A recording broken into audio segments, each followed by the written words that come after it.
Hello, everybody, and welcome to this week's interview. And with me today is the band Kooyeh. How you guys doing? Good man, how are you? Okay. First of all, why don't you introduce yourselves to me? I'm Louie Michael. I'm the drummer.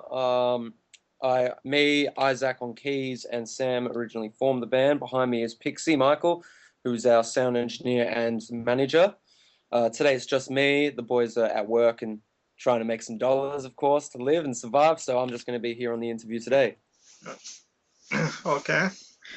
So, I guess the obvious question is probably a question I always ask around here is what exactly started you on the music biz? I mean, have you been doing it for a short while? Have you always been involved in music all your life? Maybe you can give us a little background on that. Me personally, I've sort of been influenced by music my entire life. My old man, who's the guy behind me, of course, Hmm. he used to own a nightclub, and he used to be a tour manager, and my mum was also a musician. So I was always brought up around the music scene. When they owned a venue, sorry, back in my hometown of Katoomba, where the band first originated, it was sort of like the main place that everyone went to see music, live acts.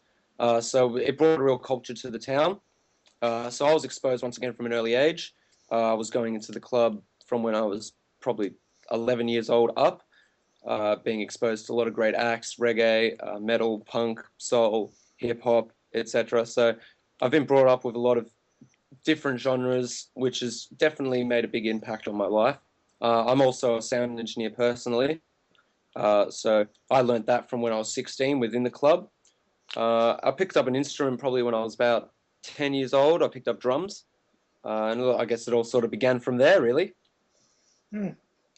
Well, that's good. Yeah, no, it's amazing how many people I talk to that's involved with all kinds of different music. I mean, that some bands that they grew up on country, that's all they listen to, or some people that grew up on rock music, that's all they listen to. But it's just amazing how many different people were just so well-rounded on whatever their music. They're like country, rock, heavy metal, whatever. It's just Yeah, that's amazing. right. Well, sometimes, it's funny. I used to be just into punk and into metal personally, and then I got exposed to reggae and soul, and I was like, "Whoa, what is this?" This is a whole new chapter of music that's being experienced into me when it comes to Stevie Wonder, um, and a lot of acts like that. It really inspired me and put me on a different direction. But I can still always look at the music where I grew up on and still relate to it, and still see where it all began for me.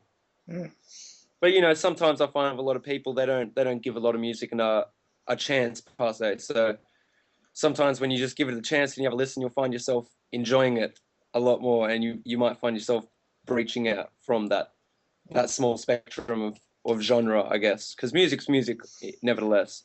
If it makes you feel good, which everything should, then it's doing the right job. Okay. Well, as we just explained earlier about the different forms of music, there was also something else I was going to add too. I'm sure that because of that, I'm sure you have a lot of influences, different bands that's influenced you over the years. Maybe you can mention some of those.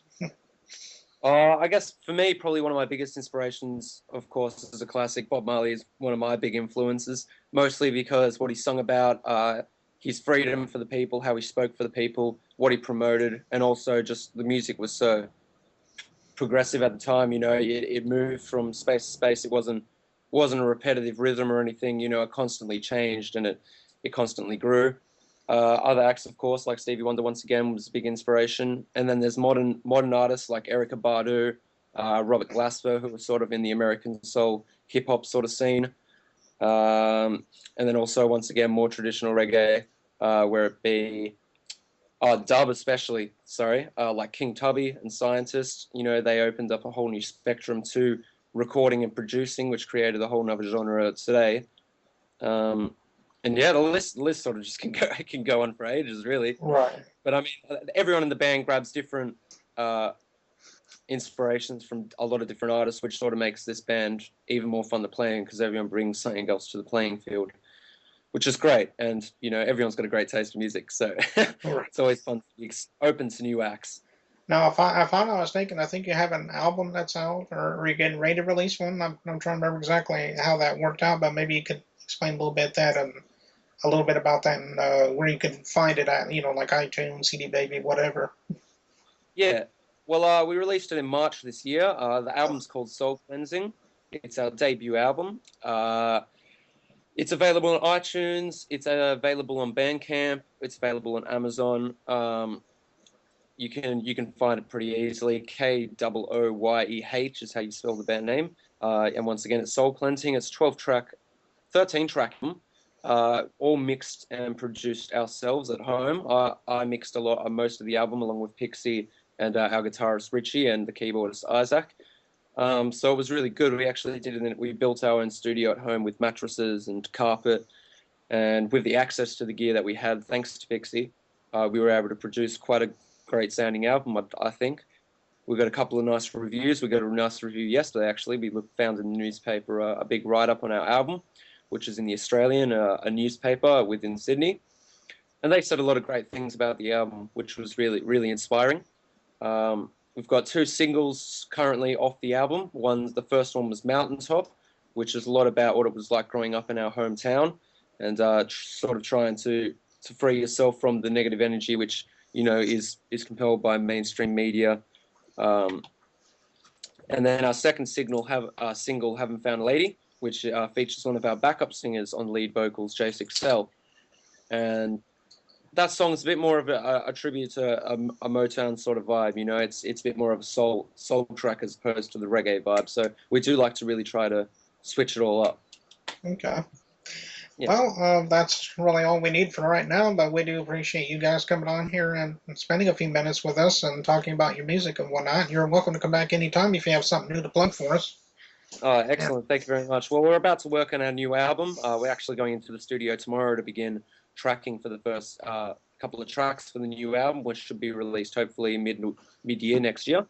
Apart from that, got a lot of shows coming up, and looking forward to just keep plugging it. And we hope some people in the States can jump on board and supporting. And we hope you enjoy the music. What's the name of that album that you're coming out with? Well, we haven't got an album name Okay. sorted for the next album yet. We'll Okay. be sort of seeing what the album's sounding like first, and like Soul Cleansing was worked off. A lot of the songs on Soul Cleansing are about freedom and free speech, and about being an individual and escaping from a lot of the chaos with technology that there is today. So that's where the theme Soul Cleansing sort of came from. We hope the album can sort of inspire you to feel a bit more free, and understand that your life is your life and you can take it in whatever direction you want. Okay. Well, we'll be looking forward to that, and I'm sure your fans will as well. And Excellent. and again, thank you for stopping by, and we'll be right back.